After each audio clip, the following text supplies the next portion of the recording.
तो दोस्तों पाकिस्तान के खिलाफ खेले गए आईसीसी वनडे वर्ल्ड कप 2023 के पहले ही ओडीआई मुकाबले में भारतीय टीम के तेज गेंदबाजों के बाद बल्लेबाजों ने मचाया तहलका। जहां पर दोस्तों टीम इंडिया के तेज गेंदबाज मोहम्मद सिराज ने कातिलाना गेंदबाजी करते हुए पाकिस्तानी बल्लेबाजों के उड़ाए परखच्चे। तो दोस्तों लक्ष्य का पीछा करते हुए टीम इंडिया की रन मशीन विराट कोहली ने केएल राहुल के साथ मिलकर की आतिशी बल्लेबाजी और चौके छक्कों की धड़ी के साथ पाकिस्तानी गेंदबाजों का जम के काटा चालान और लगभग हार चुके मुकाबले में नामुमकिन को मुमकिन करते हुए पाकिस्तान के जबड़े से जीत को छीनकर दे दी उन्हें क्रिकेट इतिहास की शर्मनाक हार। नमस्कार दोस्तों, स्वागत है आपके अपने पसंदीदा क्रिकेट चैनल क्रिक अबोबो में। दोस्तों इस वीडियो में हम आपको हाल ही में भारत और पाकिस्तान के बीच अहमदाबाद के नरेंद्र मोदी स्टेडियम में खेले गए पहले ही ओडीआई मुकाबले की पूरी रोमांचक हाईलाइट आपके सामने परोसने वाले हैं। लेकिन दोस्तों वीडियो में आगे बढ़ने से पहले आपको क्या लगता है कि साल 2023 में वनडे वर्ल्ड कप 2023 की ट्रॉफी पर भारत, पाकिस्तान, ऑस्ट्रेलिया, इंग्लैंड या फिर न्यूजीलैंड में से कौन सी टीम कब्जा जमा पाएगी? अपनी कीमती राय कमेंट सेक्शन में जरूर बताएं। वीडियो पसंद आए तो इसे लाइक करिए और चैनल को सब्सक्राइब करना बिल्कुल भी ना भूलिए। तो दोस्तों अहमदाबाद के नरेंद्र मोदी क्रिकेट स्टेडियम में क्रिकेट इतिहास की दो चिर प्रतिद्वंदी टीमें भारत और पाकिस्तान की टीमें एक दूसरे के आमने सामने दो दो हाथ करने के लिए खड़ी थी। जहां पर दोस्तों टीम इंडिया की कमान रोहित शर्मा तो दोस्तों पाकिस्तान के लिए बाबर आजम कप्तानी करते हुए देखे गए थे। दोस्तों इसके बाद दोपहर 1:30 बजे मुकाबले में टॉस किया जाता है, सिक्का उछाला जाता है और बाबर आजम के पक्ष में जाकर गिरता है। जहां पर बाबर आजम टॉस जीतकर पहले बल्लेबाजी तो वही टीम इंडिया को गेंदबाजी करने के लिए आमंत्रित किया जाता है। दोस्तों इसके बाद रनों की बारिश करने के इरादे से पाकिस्तान के दो धाकड़ ओपनर बल्लेबाज इमाम उल हक और फखर जमान मैदान पर आते हैं, जिनके कंधों पर टीम को ठोस शुरुआत देने की जिम्मेदारी होती है। तो दोस्तों टीम इंडिया के लिए पहले ओवर की गेंदबाजी करने के लिए तेज गेंदबाज मोहम्मद सिराज आते हैं और पहली ओवर में पूरी तरह से लाइन से भटकते हुए पहली गेंद नो फेंक देते हैं और इस फ्री हिट का फायदा उठाते हुए इमाम उल हक के बल्ले से एक गगनचुंबी छक्का देखने को मिलता है। तो दोस्तों इसी ओवर की अंतिम गेंद पर ओवर कवर्स के ऊपर से एक और वन बाउंस चौका उनके बल्ले से देखने को मिलता है। लेकिन दोस्तों दूसरे ओवर की गेंदबाजी करने के लिए बुमराह की एंट्री होती है, जहां पर दोस्तों फखर जमान के द्वारा बैकवर्ड पॉइंट की दिशा में चौका जड़ दिया जाता है। वही दोस्तों इसी ओवर की अंतिम गेंद पर एक हुक शॉट लगाते हुए गेंद को दर्शक दीर्घा में 6 रनों के लिए भिजवा देते हैं और इस पास से इसी ओवर में 10 रन बटोर लेते हैं। लेकिन दोस्तों इसके बाद तीसरे ओवर की गेंदबाजी करने एक बार फिर से मोहम्मद सिराज आते हैं और आते ही लगातार 3 गेंदें वाइड फेंक देते हैं। लेकिन दोस्तों इसके बाद शानदार कमबैक करते हैं और टीम इंडिया के लिए खतरा साबित हो रहे फखर जमान को ओवर की पहली इंसिंग गेंद पर सीधा क्लीन बोल्ड कर देते हैं और उनकी 10 रनों की धुआंधार पारी का अंत हो जाता है। इसके बाद दोस्तों आगे का मोर्चा संभालने के लिए कप्तान बाबर आजम को आना पड़ता है और दोस्तों इमाम उल हक के साथ अच्छे शॉट से लगाते हुए दिखाई देते हैं। लेकिन दोस्तों जसप्रीत बुमराह के इसी ओवर की अंतिम गेंद पर सिंगल लेने के चक्कर में इमाम उल हक भी रनआउट का शिकार हो जाते हैं, जहां पॉइंट पर खड़े रविंद्र जडेजा के द्वारा गोली की रफ्तार से तेज गति से एक थ्रो फेंका जाता है और जाकर सीधा स्टंप पर लगता है और इस प्रकार से दोस्तों इमाम उल हक की पारी का अंत हो जाता है, जहां पर उनके बल्ले से 12 रनों की धुआंधार पारी देखने को मिलती है। लेकिन दोस्तों इसके बाद बाबर आजम का साथ देने के लिए पाकिस्तान के विकेट कीपर बल्लेबाज मोहम्मद रिजवान क्रीज पर मौजूद हो जाते हैं और आते ही दोनों ही बल्लेबाज काफी संभल कर खेलते हुए दिखाई देते हैं और टीम इंडिया की गेंदबाजों का डटकर मुकाबला करते हुए चले जाते हैं और अच्छी गेंदों को छोड़ते हुए खराब गेंदों पर बड़ा शॉट मारना चालू करते हैं और कोई विकेट गंवाए बिना पाकिस्तान की पारी को संभाल कर रखते हैं। जहां पर दोस्तों देखते ही देखते 15 ओवर की समाप्ति पर पाकिस्तान का स्कोर 2 विकेट के नुकसान पर स्कोर बोर्ड पर 82 रनों तक पहुंच जाता है और दोस्तों सबसे पहले 16 ओवर की दूसरी गेंद पर over the top Babar Azam के बल्ले से वन बाउंस चौका देखने को मिलता है और इस प्रकार से बाबर आजम 41 गेंदों में ही अपनी 50 पूरी कर लेते हैं। जबकि दोस्तों 20वें ओवर में मोहम्मद रिजवान भी तूफानी अंदाज में 2 छक्के और 2 चौके लगा देते हैं और इस प्रकार से मोहम्मद सिराज की इस ओवर में 20 रन बटोरते हुए 48 गेंदों में अपना 50 पूरी कर लेते हैं और इस प्रकार से आगे भी दोनों ही बल्लेबाज इसी अंदाज में बल्लेबाजी करना चालू रखते हैं, जहां पर दोस्तों टीम इंडिया के तेज गेंदबाजों पर पूरी तरह से हावी होते हुए उनकी लाइन लेंथ बिगाड़ने का काम करते जाते हैं और एक दबाव बनाकर रखते हैं और देखते देखते दोनों बल्लेबाजों के बीच में 150 रनों की साझेदारी पूरी हो जाती है। लेकिन दोस्तों 31वें ओवर में तूफानी अंदाज में बल्लेबाजी करते हुए बाबर आजम के द्वारा एक फुलर लेन गेंद पर करारा छक्का लगाया जाता है। तो दोस्तों एक अंतिम गेंद पर शॉर्ट ऑफ लेन गेंद को सीधा दर्शक दीर्घा में 6 रनों के लिए भिजवा देते हैं और यहां से टीम इंडिया के तेज गेंदबाजों की पूरी तरह से धज्जियां उधेड़ कर रख देते हैं और उन्हें विकेट के लिए पूरी तरह से तरसाते हुए दिखाई देते हैं और गेंद को मैदान के हर कोने में पहुंचाते हुए देखते देखते पाकिस्तान का स्कोर 35 ओवर की समाप्ति पर 210 रन बना लेती है। लेकिन दोस्तों इसके बाद 40वें ओवर में एक बार फिर से जसप्रीत बुमराह गेंदबाजी करने आते हैं, जहां पर दोस्तों पहली गेंद पर कवर के ऊपर से बाबर आजम के द्वारा एक वन बाउंस चौका लगा दिया जाता है और इस चौके के साथ ही बाबर आजम 90 गेंदों में अपना शतक पूरा कर लेते हैं। लेकिन दोस्तों इसके बाद बुमराह के द्वारा शानदार कमबैक किया जाता है और एक इंसिंग गेंद पटककर बाबर आजम को सीधा क्लीन बोल्ड कर देते हैं और उनकी 101 रनों की धुआंधार पारी का अंत हो जाता है। लेकिन दोस्तों इसके बाद नए बल्लेबाज आगा सलमान मैदान पर आते हैं और आते ही इसी ओवर की अंतिम 2 गेंदों पर 2 रिवर्स स्वीप लगाते हुए जसप्रीत बुमराह को 8 रन कूट देते हैं और इस प्रकार से शानदार अंदाज में बल्लेबाजी करते हुए मोहम्मद रिजवान के साथ कुछ अच्छे शॉट्स लगाते हुए दिखाई देते हैं और पाकिस्तान के स्कोर को लगातार बढ़ाने का काम करते जाते हैं। लेकिन दोस्तों 42वें ओवर में चाइनामैन कुलदीप यादव की एंट्री होती है, जहां पर दोस्तों पहली गेंद पर रिवर्स स्वीप खेलने के चक्कर में मोहम्मद रिजवान भी नर्वस 90 का शिकार हो जाते हैं और 99 रनों के निजी स्कोर पर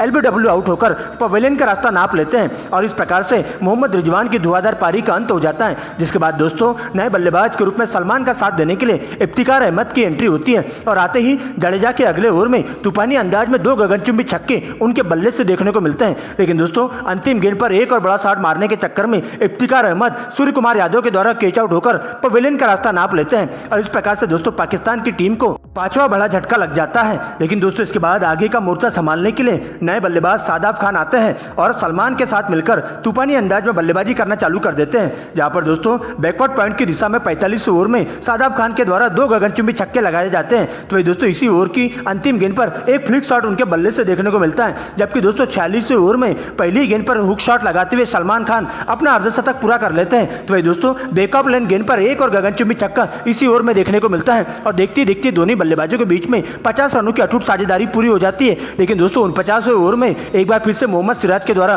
घातक गेंदबाजी देखने को मिलती है, जहां पर दोस्तों 49वें ओवर में 2 विकेट लेकर पाकिस्तान के बल्लेबाजों की पूरी तरह से कमर तोड़ के रख देते हैं। जबकि दोस्तों 50वें ओवर में आते ही हार्दिक पांड्या के द्वारा एकदम जड़ में गेंदबाजी की जाती है और बाकी के बल्लेबाज ताश के पत्तों की तरह एक के बाद एक सस्ते में अपना विकेट गंवाते हुए ढहते हुए चले जाते हैं और हार्दिक पांड्या की गेंदबाजी का बिल्कुल भी मुकाबला नहीं कर पाते हैं और इस प्रकार से हार्दिक पांड्या इसी ओवर की अंतिम 3 गेंदों पर बाकी के तीनों बल्लेबाजों को पवेलियन का रास्ता दिखाते हुए हैट्रिक लेकर पाकिस्तान की बल्लेबाजी का सुपड़ा साफ कर देते हैं और इस प्रकार से पाकिस्तान की टीम पूरे 50 ओवर की समाप्ति पर स्कोर बोर्ड पर 309 रन बना लेती है और टीम इंडिया को इस मुकाबले में जीत हासिल करने के लिए पूरे पारे 310 रनों का विशालकाय टारगेट दे दिया जाता है, जहां पर दोस्तों टीम इंडिया की तरफ से हार्दिक पांड्या 3 विकेट, जबकि दोस्तों मोहम्मद सिराज के खाते में 5 विकेट जाते हैं। वही दोस्तों जसप्रीत बुमराह और कुलदीप यादव के खाते में एक विकेट जाते हैं। दोस्तों इसके बाद भारतीय पारी के लिए रनों की बारिश करने के इरादे से टीम इंडिया के 2 धाकड़ ओपनर बल्लेबाज शुभमन गिल और कप्तान रोहित शर्मा क्रीज पर मौजूद हो जाते हैं, जिनके कंधों पर टीम को ठोस शुरुआत देने की जिम्मेदारी होती है। तो वही दोस्तों पाकिस्तान के लिए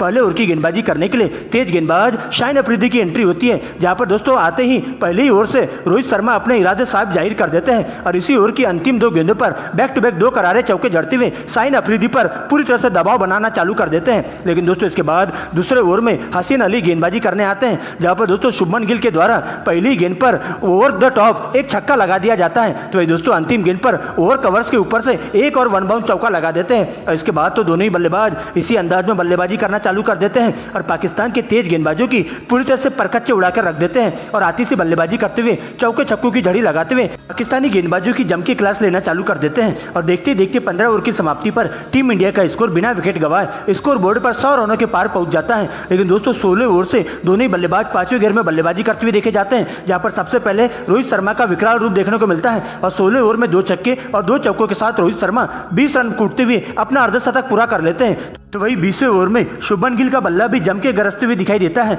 और उनके बल्ले से जम के आतिशबाजी देखने को मिलती है, जहां पर दोस्तों पाकिस्तान के तेज गेंदबाज हरीश राव को टारगेट करते हुए पहली गेंद पर बैकवर्ड पॉइंट की दिशा में एक चौका लगा देते हैं, जबकि दोस्तों अंतिम 2 गेंदों पर एक पर फ्लिक शॉट और एक पर हुक शॉट लगाते हुए 2 गगनचुंबी छक्का लगाते हुए गेंद को दर्शक दीर्घा में 6 रनों के लिए भिजवा देते हैं और इसके साथ ही शुभमन गिल भी 35 गेंदों में ही अपना अर्धशतक पूरा कर लेते हैं। लेकिन दोस्तों इसके बाद 25 ओवर में पाकिस्तान के द्वारा घातक गेंदबाजी करने के लिए पाकिस्तान के सबसे तेज तर्रार गेंदबाज शाहिन अफरीदी आते हैं और आते ही टीम इंडिया की बड़ी मछली का शिकार कर जाते हैं, जहां पर दोस्तों एकदम जड़ में गेंदबाजी करते हुए शुभमन गिल को 52 रनों के निजी स्कोर पर क्लीन बोल्ड कर देते हैं। लेकिन दोस्तों इसके बाद आगे का मोर्चा संभालने के लिए किंग कोहली विराट कोहली की एंट्री होती है। लेकिन दोस्तों इसी ओवर की अंतिम गेंद पर एक और वाइड यॉर्कर गेंद पटककर सीधा रोहित शर्मा को क्लीन बोल्ड कर देते हैं और इस प्रकार से रोहित शर्मा भी 72 रनों की पारी का अंत हो जाता है। लेकिन दोस्तों इसके बाद विराट कोहली का साथ देने के लिए केएल राहुल मैदान पर आते हैं और आते ही दोनों बल्लेबाज आगे का मोर्चा संभालते हुए काफी संभल कर खेलते हुए हुए दिखाई देते हैं, जहां पर दोनों ही बल्लेबाजों के द्वारा अच्छी गेंदों को छोड़ते हुए खराब गेंदों पर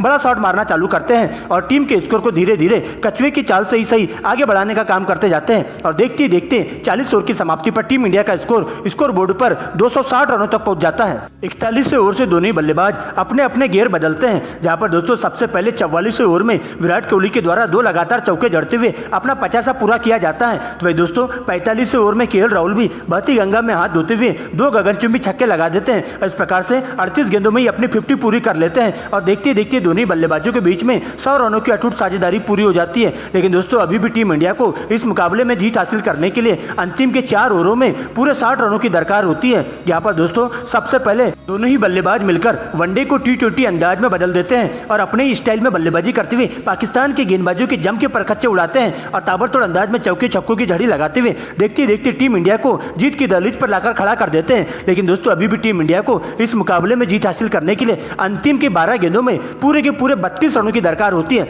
जहां पर दोस्तों सबसे पहले 49वें ओवर की गेंदबाजी करने के लिए पाकिस्तान के सबसे खूंखार तेज गेंदबाज शाहीन अफरीदी आते हैं और उनका सामना होता है केएल राहुल से, जहां पर दोस्तों इसी ओवर में 3 करारे चौके लगाते हुए 12 रन बटोर लेते हैं। लेकिन दोस्तों इसके बाद अभी भी टीम इंडिया को इस मुकाबले में जीत हासिल करने के लिए अंतिम की 6 गेंदों पर पूरे पारे 18 रनों की दरकार होती है। जहां पर दोस्तों विराट कोहली के सामने अंतिम ओवर की गेंदबाजी करने के लिए पाकिस्तान के सबसे खूंखार तेज गेंदबाज हरीश राव आते हैं और शुरुआत की 3 गेंदें एकदम जड़ में पटककर यार्कर लाइन की गेंद पटकी जाती है और विराट कोहली को बिल्कुल भी हाथ खोलने का मौका नहीं देते हैं। इसके बाद विराट कोहली सबसे पहले अपना बल्ला बदलते हैं और नामुमकिन को मुमकिन करते हुए अंतिम की 3 गेंदों पर 3 लगातार गगनचुंबी छक्के लगाते हुए 18 रन कूट देते हैं और इस प्रकार से टीम इंडिया पाकिस्तान के जबड़े से जीत को छीनकर उन्हें क्रिकेट इतिहास की सबसे शर्मनाक हार देते हुए उन्हें 8 विकेट से राउंड देती है। और इस प्रकार से इस 18 रनों के साथ ही विराट कोहली अपना तूफानी शतक भी पूरा कर लेते हैं और इस प्रकार से पहले ही ओडीआई मुकाबले में पाकिस्तान को उनकी औकात दिखाते हुए टीम इंडिया इतिहास की सबसे शर्मनाक हार दे देती है। यहाँ पर विराट कोहली को उनकी 112 रनों की धुआंधार पारी के लिए प्लेयर ऑफ द मैच घोषित किया जाता है और इस प्रकार से पहले ही ओडीआई मुकाबले में भारत और पाकिस्तान के बीच एक कांटे की मुकाबला देखने को मिलता है।